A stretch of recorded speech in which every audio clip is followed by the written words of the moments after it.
We are live. It's True Faith Presents The Charlotte Show. I am Charlotte, joined tonight by our patron, Adam. Adam, thank you so much for coming on.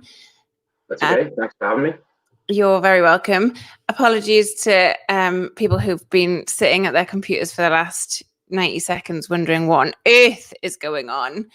Don't worry, we're here now. I realise that is probably very few people. So Adam is one of True Faith patrons. You've been a patron for a little while now, Adam, and I hope enjoying the content that we make. If you're not a patron, consider it. We do a lot of extra content. Hi, King Cooper, who's a guest this week. I'm just talking you through him. And I'll also ask Adam a little bit about himself once I've finished enjoying the sound of my own voice. So you can get to know him a little bit. Adam, how long have you been a Newcastle fan? What brought you to this mad, crazy world? I've probably been a Newcastle fan now for about 25 years. So I think I was about 6 or 7 when I first remember watching Newcastle, and just from that point on, there was never going to be anyone else really. I think it was around about the time when people started getting Sky in the house. I vaguely remember because one of my neighbours had Sky, and I remember my dad taking me round to watch. I think it was the first game of the season. It was Leicester away, and we won 3-1. And Pavel Serenchek got sent off, and Peter Beasley broke his cheekbone, and Robbie Elliott did that chicken celebration when he scored. And just from that moment on, I was just absolutely, hooked. And luckily to have remembered growing up with the Keegan years and, the highs of all of that, the 5-0 Man United and coming close to winning the league. So yeah, I've just, from then on, so about 25 years. And actually, I didn't know much about True Faith until the first lockdown. That's what you have to say now, because we're now in lockdown. I don't think lockdown ever actually ended formally. So, and I stumbled across the podcast. So I was looking for some new podcasts. When you in that lockdown, when all you could do was go out for walks, really. So I was going out for my daily walk, just listening to the True Faith podcasts, and I thought they're absolutely brilliant. I went really, back to the start when you first started doing them, and I've just really enjoyed them ever since. And even the ones when sort of the pre-match ones as well, I really like those when it's sort of, I think it's Norman starts describing his day when he's leaving his front door and getting on the train. The Match Day podcast. Yeah, I love them. So it's just such a shame, obviously, with not being on the match at the minute. It's the worst. It's the thing that I miss the most at the moment, like that sort of build up, or like knowing that I'm going to an away game and I've got that like for my weekend, and like I just, for those of you who are not patrons, that's something that we did do. Can't really offer it as a perk at the moment because obviously there aren't any fans in the grounds, but we used to do a Match Day podcast. So someone from True Faith is at any match, and so we would always have somebody on duty, sort of narrating, as it were, the day and the build up, as Adam said there, and then the actual game. I was on, my most memorable one was the Everton in January.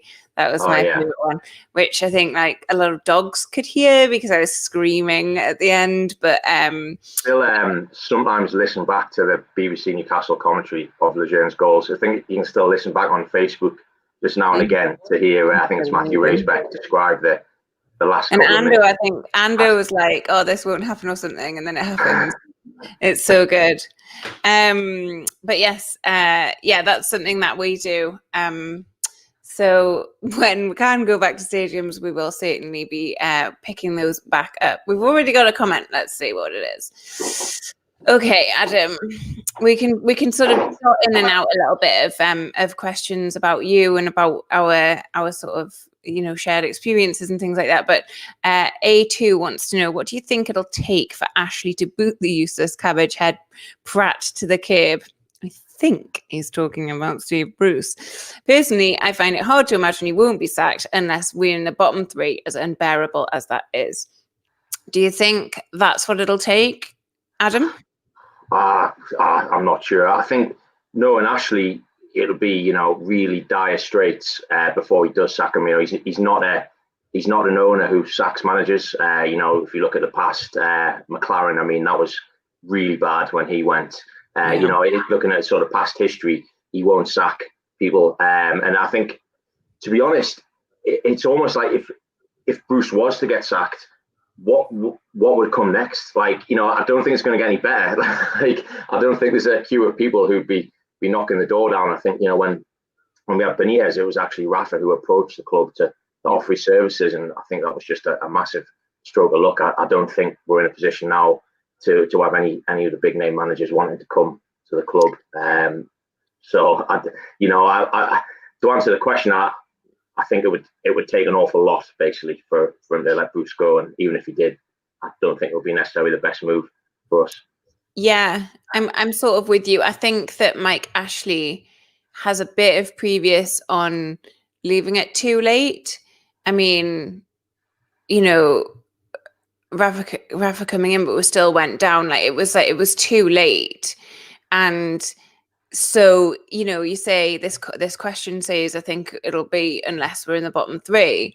I think that it might be, we're in the bottom three, but actually even it's just, we're definitely going down in absolute definite relegation territory before you start. I was reading an interview the other week with Nigel Pearson, and it just got me thinking, like, he's getting himself back in there. Obviously, he's not got a job, and he's sacked from Watford. He's getting himself back in the media. And I was thinking, do you know what? I could see it, like, you know, Nigel Pearson's Newcastle United. If Bruce was let go, you know, it's just like I can't see where we could go. Would you take it? Would you prefer him to Bruce? Well, there's probably worse. Like, there's probably worse. It probably could get worse. Or maybe Pulis. Is he kicking about in the minute? I don't know. Oh my God, no, we're not having Tony Pulis. There were rumours. Before Bruce, he was rumoured, he and Gary Monk. Gary Monk's been... Yeah, just the other day, yeah. He's knocking about as well. So actually, the question is good. What do you think it'll take? But actually, what is out there, other than Steve Bruce, that actually you might think is shit and you don't like the football that we're playing, but there are some probably much worse managers out there. I can't see, you know, Poch knocking on the door or whatever whilst we have our current ownership and whilst there is enough known in those circles, I think, about the way that the club is run and the way that the support you would, or as it actually is, wouldn't get by being manager. It's a question, but what follows it is a bigger question of who would take that job and where would we be then. King Cooper, really enjoyed the Nust chat last night. Adam, what's your take on fan groups and all the Twitter beef this week? A little bit of exposition before I let Adam jump in. The Newcastle United Supporters Trust held a little YouTube thing last night, event, I suppose is the word, with Ian Mearns, who's MP for Gateshead and is the chair of the parliamentary group, all-party parliamentary group for football supporters. And then we also had Kev Miles, who is the chief exec of the FSA, and we were talking about a fan-led review into football and the need for that and how that was written into the Conservatives manifesto last year. So it is something that's on their radar, albeit maybe that's just lip service, and what a fan-led review into football might look like, and also how necessary it is with regards to like Project Big Picture and stuff like that. So that was really interesting. It's on YouTube. It's on the Supporters Trust YouTube. If you didn't watch it, please do. And then I know that I've stayed out of it. There's been Twitter beef, as King Cooper writes. I don't know if you're aware of that. Adam, are you on Twitter? I'm not. No, I'm not. There are several different groups on Twitter of Newcastle fans, all of us Newcastle fans. So really, that's my view. I've stayed out of it. I understand that there are certain, I think some groups don't, get along with or agree with the other groups, but actually I'm not really a part of it. And I'm trying very, very hard to stay quite far away from it because it's not. You know, I don't like seeing people argue. I think we are stronger together. That's why I went for the board of the trust and all of that stuff. So I just want everybody. I'm like Buddy the elf in Elf. I just want everybody to get along and live in like a land of rainbows and gumdrops and things like that. So that's my take on it. Please do pop your comment in if you want me to post it on this chat. So Adam, let's come back to you've been listening to True Faith since the lockdown. Yeah. Lockdown numeric. And you like the match days in particular? Which match day do you remember the best? Which one was your favourite? I think there may have been one from Bournemouth away that involved a Matt Ritchie equaliser at the volley at the very end, and just the carnage that followed. I think it was Mickey maybe in that one. Just listen to that, and I think you'd had a bit of a day out beforehand. Some of you got on the train at London, and you'd gone to Bournemouth, and there was an interesting taxi ride, I think, to the game, and that was getting described in quite a lot. We never released that audio. I was in that taxi. I don't think we have it anymore, but that was a fun one. That of course is the Bournemouth game where fans were pushed onto the pitch and then prosecuted after that Matt Ritchie equaliser. That was a great day out. That was really good. Yeah, that's nice. Have you been to away games yourself, Adam? Yeah, not many, but I've been to a couple. As a youngster, I used to go. Well, I went to Goodison Park as a youngster because I family lived in Liverpool at the time, and we beat Everton 3-1. I think it was Ferdinand and Kitson scored. And I've been to Liverpool a couple of times as well, and I've never seen us win at Anfield. I think it was Boxing Day, and we got beat 2-0, and Big Boy got sent off. But I've had some more positive away day experiences, mainly in London actually, because since sort of uni, a couple of lads made some school move to London, and we always try and say, if Newcastle play in London, we'll try and do it. We'll try and go. And we went to Fulham a couple of times. I went to Fulham actually the first game of the Championship season on that lovely, it was like a late summer, August Friday night in London, beautiful weather. Unfortunately got beat, and it wasn't a great game. But just the experience, the really great experience, a weekend in London. And then I saw us beat West Ham 2-1 with Carroll. We were losing 1-0 to Carlton Cole, and then Nolan and equalised, and Carroll scored the winner in that first season back from the first relegation year under Chris Hughton. And that was just, I just remember like there's something you can't describe, like being in the away end when you score the winner. Like, it's just unbelievable. Like, I miss it. Like, it's absolutely brilliant. And when you do, it's brilliant going away. But when you lose, it's still good, but there's just a bit of an empty feeling when you sort walking away from the ground, and a bit of like a sullen feeling. But when you see Newcastle win away, it's just unbelievable. Like, you can't put it in words. It's so good. I think even when we equalize, if we come from behind and equalize, it like very often just feels like a win. It's such a good time. I love away games. I really started going to them when I joined True Faith about 3 years ago, and I love them. I love going to St. James's Park. Like, obviously, I think it's the best place ever. But the away fans are, I think the phrase is, a different gravy. They are just so mad and so happy and so fun, and like, I just love them. So I'm with you. I think that's great. Mickey, not on the comments, but has sent a question, which I will type out and pop on the screen for those watching shortly. But I'm going to say it first and get you going, Adam, and then I'll come back. Scotland fans are buzzing. Do you think there could ever be a club football tournament in a similar style to the World Cup? So one country, but over a couple of weeks. Do you think that would be possible? Do you think it would be good? What do you think? I think it would be good. I think in the summer, if it was in the summer, somewhere hot, and you could go and you could experience it for a couple of weeks, and I think it would be good. Yeah, I was actually speaking to someone this morning at work I don't understand about this Scotland thing, because how have they qualified for a tournament? I might have missed something massive, but that was meant to happen this summer. So they're in England's group. But I saw that flash up last night. But I don't look at the international. I look at the scores a little bit, and I obviously enjoyed watching the penalties and stuff last night. But I don't really know. They've come through for something. You're right. They're in something. It's exciting though. Scotland are very often not. So yeah, I remember when Scotland were in World Cup '98 and they played Brazil in Paris and then Stade de France. I think it was the last tournament they qualified for.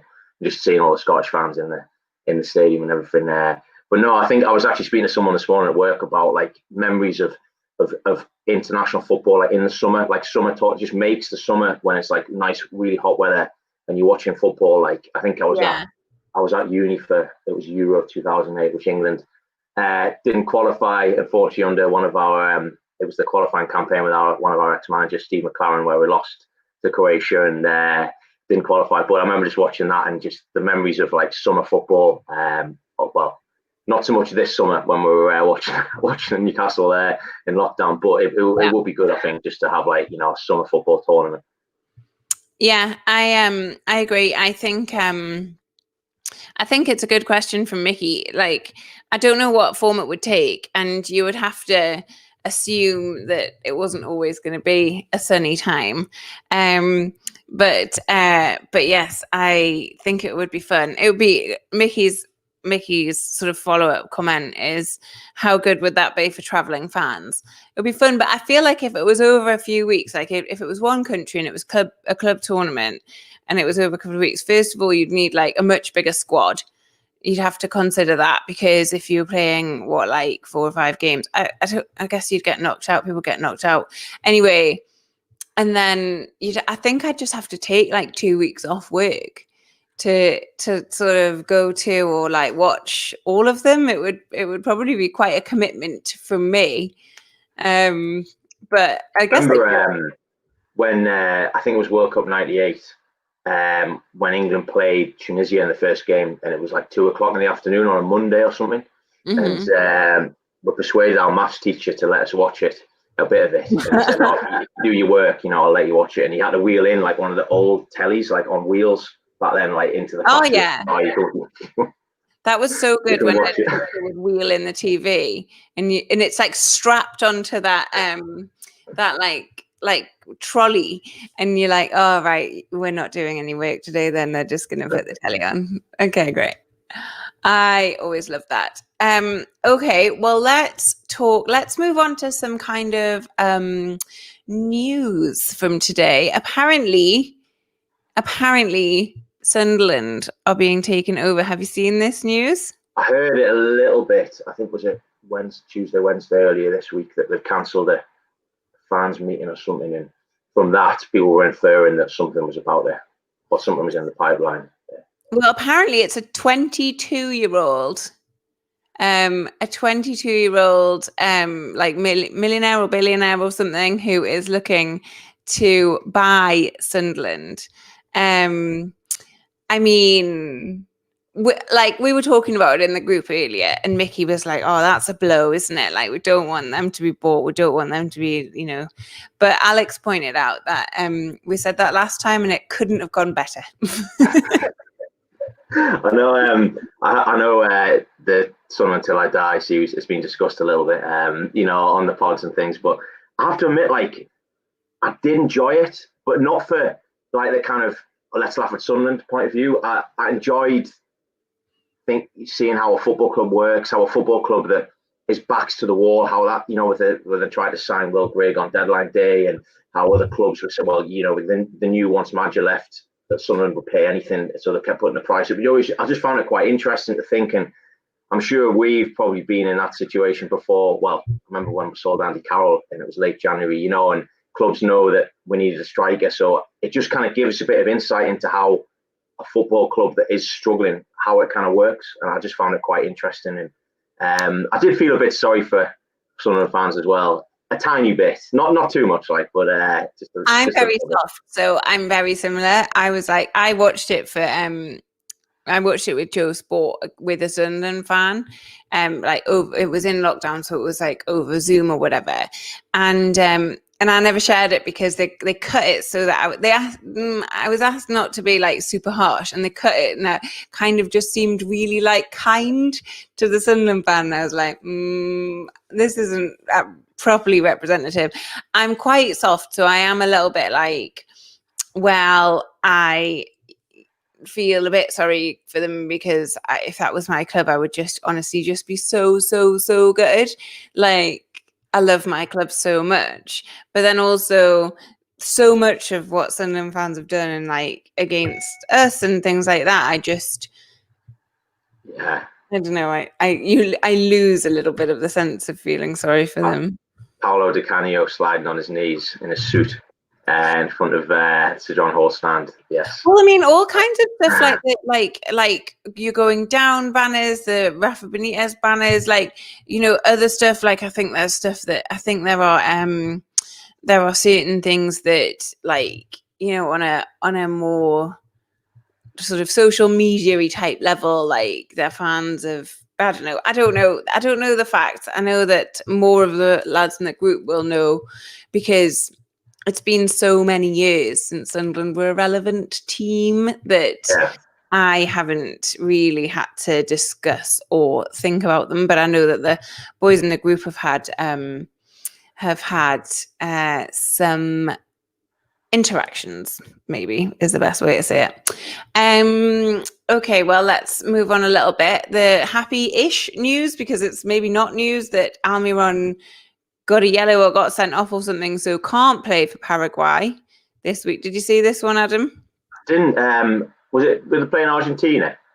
Yeah. So I saw a picture of someone put on Almiron and Messi like jostling for the ball, and someone said one of the world's best players and Messi. But I've seen it. Apparently he was excellent. He took a really great free kick and I think scored it. And but the news that's come off the back of it is that he got a yellow or maybe a red. I should know. But it means he's not eligible to play against Bolivia later next week or something, so he could come home and then could be home being Newcastle. This Paraguayan could come home. No, he could come back to Newcastle and well in advance of the Chelsea game next Saturday and potentially be fit and ready for it. Whereas if he had been playing against Bolivia midweek, there really is very little chance he would even make the bench, I think. Very little chance he would even make the bench for the Chelsea game. What do you think? Do you think he's integral to our side? What are your thoughts? I think he is. I mean, I remember when he signed, and I think it was the Huddersfield game at home when he broke and he ran down the right-hand side past the Millburn stand, and it was just fantastic. It was like what we didn't really have that under Benitez, just that attacking pace and raw pace, raw energy. And that was fantastic to see. And I know he struggled to score for a while, but he's always, you know, energetic, busy. He can, you know, light up a game. At the minute, though, it seems since the start of this season, Bruce is unsure where he kind of fits in. And I know he gave the ball away on the edge of his own box last week, but I know you guys were talking about it in the post-match pod. Why is he there? Why is he stood at left back? Like, why is he getting the ball in that area of the pitch? You know, we need to find a way of accommodating him and Maximin and being able to use them as like attacking weapons. Like we're just stuck in the mud a bit in a minute with our like forward players, and I think he is massively integral, but we're not finding that balance up at the top of the pitch where we can release our, you know, flair players. I think that's a big problem at the minute. And you think that includes Allan Saint-Maximin? Yeah, I think definitely. In the last couple of games, he's looked just lost on the pitch. I know there's been talk that he wants to play that number 10 role behind the striker. But when you see him, it doesn't look natural to be getting the ball in the middle of the pitch. And teams are kind of getting wise as well. I think it was the Man United game where this really stood out, was if they sit on him, we kind of can't offer much else. If Maximin has a bad game, you know, we're not going to be in the game. I think that's where we're at the minute. So he's getting crowded out a lot in games. He doesn't seem to, when it's not quite going his way, he doesn't seem to sort of he seems to drift out of the game a little bit, and I think that's where we're at the minute. We're not quite getting the best out of our attacking threats, or our attacking players. Yeah, I'd agree with you. I think that number 10 role makes zero sense for Alan Saint-Maximin, and if he wants it, whatever, that fine. Let him want it. If you're the head coach and he's much more of a talent out wide, you play him out wide. Like there's no question. Like it's not up to the players how the team is set up. It is not. It's up to the head coach. And I understand that Steve Bruce is, I think I understand that Steve Bruce is a people pleaser, and he is a good manager and people like him. But sometimes it's better not to be liked and to get stuff done. I think I remember that. I know we're not supposed to mention the B word that much, but I remember under Benitez, I think he had a bit of a thing with DeAndre Yedlin at one point when he was kind of in and out of the team, and he was being asked to play a certain way, and he wasn't happy about it. And I can't remember the game, but I remember seeing Benitez walking off with his arm around Yedlin as if to say, I told you, I was telling you to play a certain way, and you've done it, and I think we must have won. And I just remember that kind of image of, there's a manager he's not going there to be liked. He's going to tell the players what he wants out of them, and he's going to get them to do what he's asking. If they're not doing what he's asking, they're not going to play, And I think that's absolutely right about Bruce. You hear about this being an excellent manager, but that doesn't necessarily win you games, and it doesn't get you up the league, I agree. I think it's something that I relate to, because I really want people to like me, and so often I will not speak my mind, or I'll be like, well, I don't actually mind, so they can do it. But also, I don't run a Premier League football club that I don't run he doesn't run the club. I don't manage a Premier League football team, and so the stakes are considerably lower for me. So if I'm like, oh, it doesn't matter, I'll sit this one out, that's fine. It's not as big a deal as, oh, well, if Alan wants to play that number 10, fine, I'll let him, because he's so integral. You play him where he's good, and you play him where he fits in with your squad. Like that, to me, that's a no-brainer. And also, I think, okay, give him a chance at that role. That maybe is fair enough if you not, if you don't want to write it off immediately. But I feel, and let me know what you think, I feel that he's had that chance now, and it isn't working. Yeah, and it's obvious that when he's not firing, we don't fire, or we don't pose a threat, and he drifts out of the game. So we need to fix that straight away. We need to go to Chelsea with that sorted, or because when he's not on fire, we don't threaten teams. Yeah, I agree. And it also it throws off kilter. Going back to what we were saying about Almiron, it throws off kilter that kind of dynamic, because then he's pushed out into a position that he doesn't want to be in, or isn't as effective in. He's better through that sort of middle sort of channel, and then coming out and then dropping back in. That's where he's more comfortable. And he has looked a bit more lost. And I've said it a couple of times that he doesn't look as smiley. And all you want is for Almiron's big face to be smiley, isn't it? That's all I want. But anyway, let's talk more about the season generally. How do you feel about it? I know that on paper, what have we got to complain about, Adam? Do you know, I'm glad that this is an international weekend, because I need a break from it. I just can't keep doing this. Do you know what? We went to Southampton and they look like Barcelona. We look like we're in the Vauxhall Conference. It was just Papa John was evident. And unfortunately, I work with a Southampton fan, so he was quite quick to tell me that on Monday morning. But the gap between us and them, I remember the Man United game, watching it thinking, being really disappointed, and leaving thinking, take a breath. It's Man United at the end of the day. They've got a lot of good players that can do that to you if you let them. But Southampton, to go there, and yes, I know they're having a good season, and I think it was it might have been Chris Sutton on 606 on Saturday night who said to a Newcastle fan, "But you lost to the top of the league." Yes, on paper we did, but to go there to a team, I know you've discussed this a little bit on the pod. Should we be level with Southampton? Should we be behind them? Should we be aspiring to be like them? But to go there to be totally outclassed, it just leaves you like feeling so empty and just so lost with it all. It's like, where are we going? Like, and I know beating Everton was a shock, and it was good performance for the second half.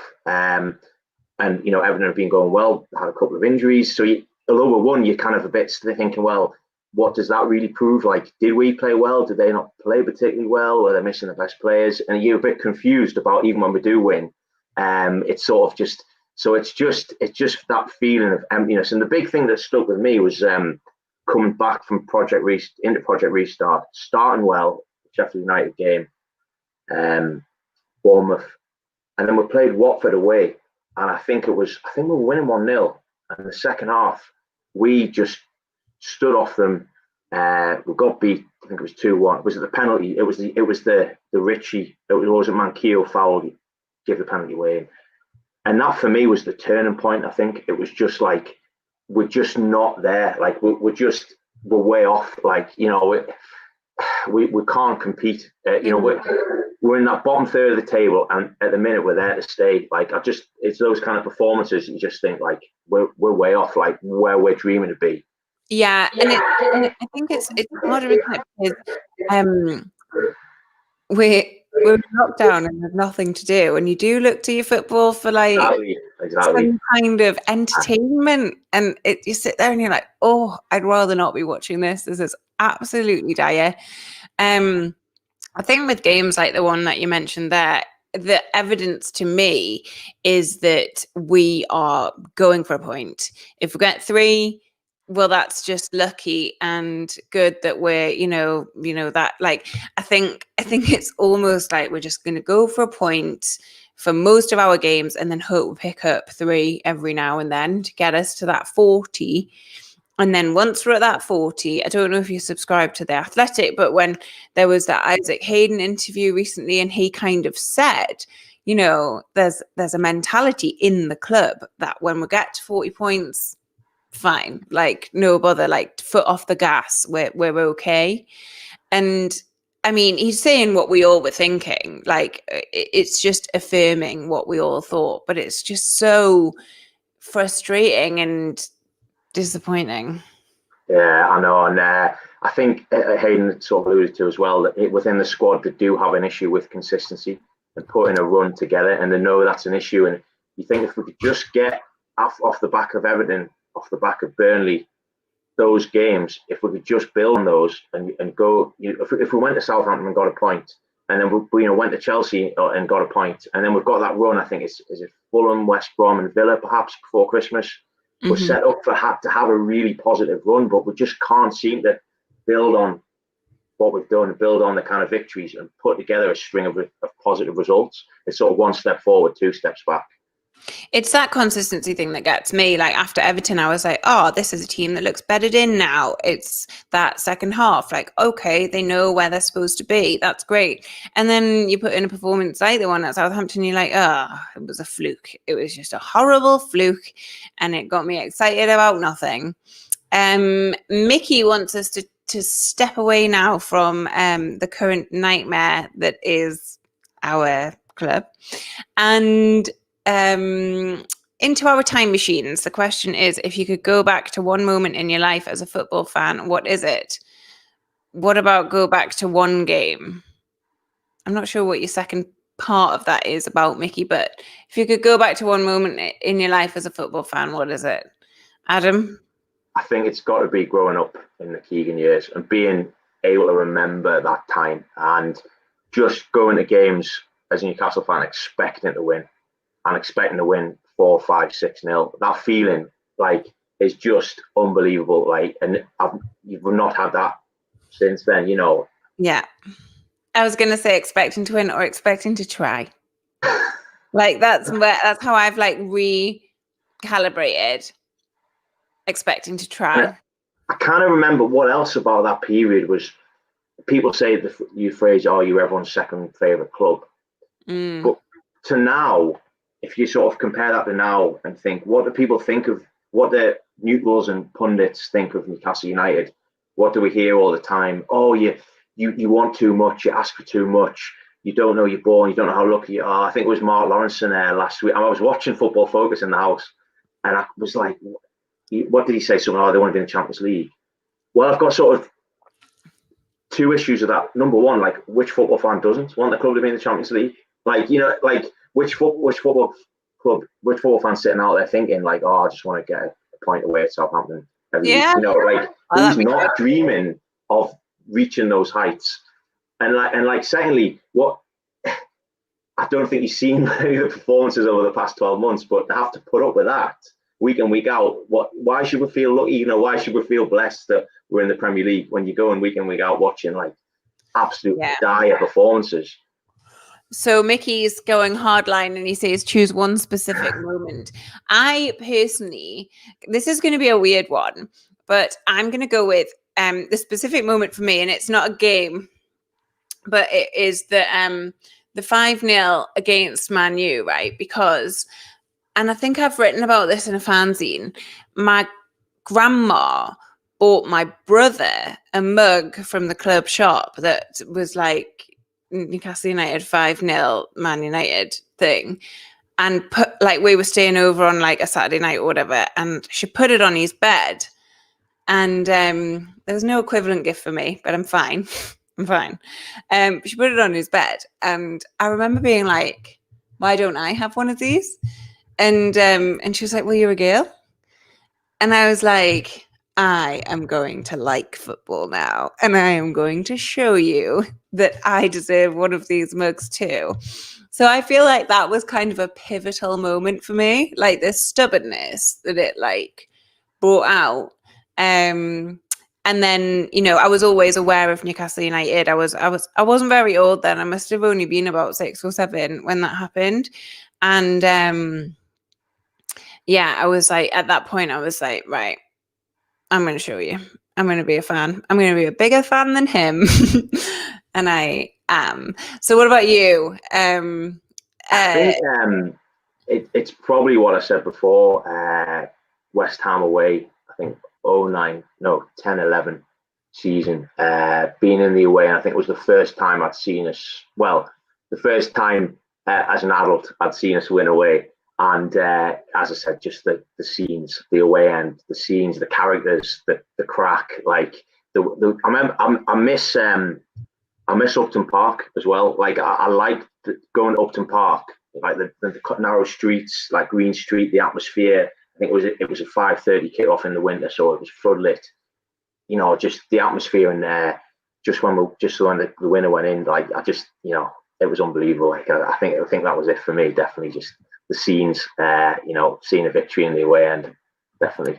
I love an evening game. I've talked about that as well. Like my dad taking me to nighttime games and that feeling like the biggest treat in the world. Like you get to stay up late, you're at the football. It's so exhilarating. It's like this inky black sky and the floodlights so bright. Like as I was just as a child, just like this is the coolest place in the world.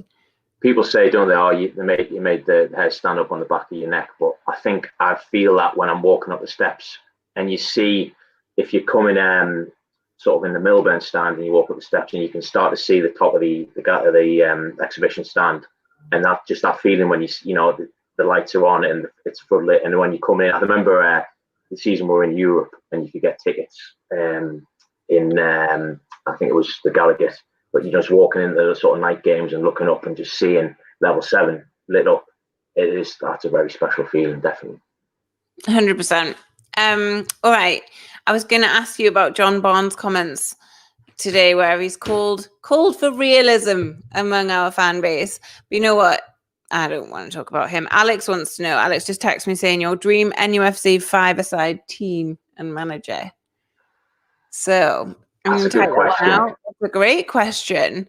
So that's dream 5-a-side team or manager. So I guess if we're talking dream, it can be from any. You can handpick from any era and make them. but it's got to be your 5 and then your manager. So, I mean, for me, manager has to be Keegan, because if you're doing 5-a-side, you've got to have the most attacking minded group, right? So that's got to be him, I guess. What do you think? I might have to get a pen and paper, actually. That's all right. Write this down. All right. Formation. Yeah, I think, Keegan manager. I think it's going to have to be Pav in goal, purely because I've got a bit of a 5-a-side related story about Pavel Srnicek. All right, tell us. Someone I know used to work in one of the restaurants in Phoenix, and when Pav was playing for Newcastle, he used to come in with his wife and have a meal in Phoenix restaurant. And the lad, he'd have 5-a-side team. I think it was like the Phoenix chefs would play the Phoenix clothes menswear department, or the porters or something would have like a little tournament in town. I think it was we used to have 5-a-side courts, didn't there, in the centre of town somewhere. And he tried to get Pav to play in his 5-a-side team. I think he was joking with him when he used to come in for his meal. He said, "Oh, Pav, do you want a game?" And one day, Pav said, "Oh yeah, I'll play. I'll play for your 5-a-side team." But then I think he went back to training, and Keegan, he had to do something like that. So he came in and said, "Unfortunately, I can't make it," or something. But just imagine that you turn up for your Wednesday night 5-a-side kick around, and there's like a Premier League keeper. Oh my God, it would kill me. Like, I mean, it was never like 5-a-side was obviously never part of my my childhood, but we played football at St. James's Park last year. The True Faith group did, and that was really fun. But I mean, I run, but I can't play football. And we're like a group of people who play football, but it's so casual, and just like any 5-a-side might be. And oh my goodness, the look on people's faces, if that had happened, that would have just been so good. All right, come on. Spit out. I'm going to go as like a centre back, Philippe Albert, definitely, just for like his quality on the ball and his goal scoring ability. I think Steve Watson's got to be in there as well, just for like getting up and getting about and putting a few tackles in. Ben Arthur, definitely, just for his like unbelievable skill. How many is that? 1, 2, 3.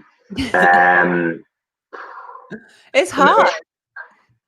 Maybe Shearer. I'd love to see Shearer on a 5-a-side court. Like, there'd be some like.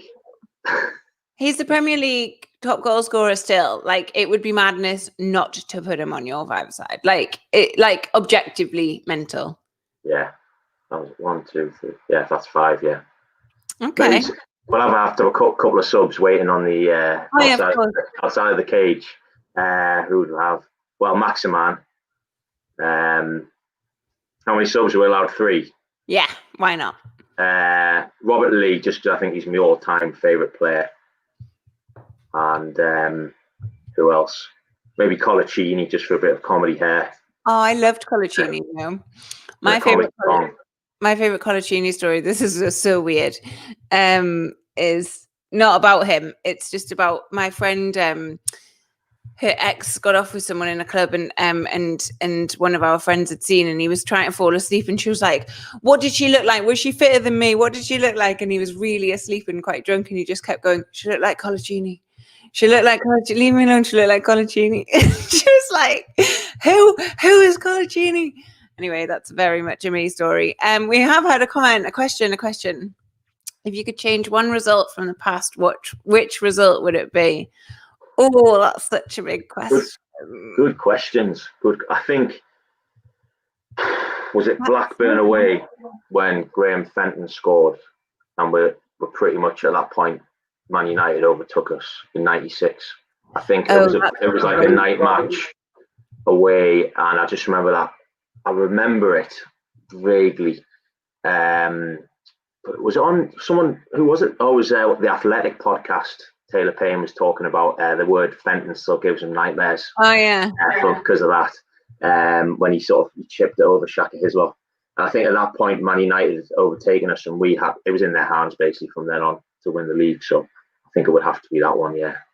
I'd have to think about that. I might come back next week and talk about that one, because I want to like do a little digging, but that's such a good one because obviously that time and that rivalry with Man U. Can you like, if you told me back then, obviously I was a kid, so it probably would have been like, okay, whatever. But like if you told me what football would look like now and what this table would look like now and who's got the most money and all of this stuff, I just would have been, I wouldn't have believed you. Anyway. I think we are. Blackburn, right answer, Mickey says. Otherwise, Chelsea semi-final. Yeah. Rob Lee header. Yeah. All right. Well, I think we're just about going to wrap up there, Adam, if that's okay with you. We've done a good 45 minutes, which is longer than I promised you we would do. But I do believe you said you would give me longer if we needed it. Thank you to those who have popped questions in. Thank you to those who have watched. Just want to do a quick shout out for Newcastle fans because pay-per-view has been scrapped. We are until Christmas, I think, definitely going to have all games just streamed as normal on BBC, Sky, BT Sports. I think that's how it's going to work. Pay-per-view is gone. And it wouldn't be gone if fans weren't so brilliant. And that has the hashtag charity not PPV has definitely played a massive part in this, and the amount raised across the country for food banks. Food banks shouldn't be necessary, but they are, and I just think it's astonishing the influence that we've all had. So just a massive shout out to everyone there. On our Patreon coming up this week, we will have a preview, and many other things. I think we've got a retro podcast as well that Mark Corby has prepped for us. And then on my show next week, I have managed to snag George Culkin of The Athletic to join me on Friday night to chat through your questions as well. So please do join us next Friday. I think it'll be around the same time, 7:30, whatever works for him. To be honest, I have no life. But bringing it back to tonight, Adam, thank you so much for joining me. I've really enjoyed hearing the stories. I'm sure I will knock on your door again and ask you to join another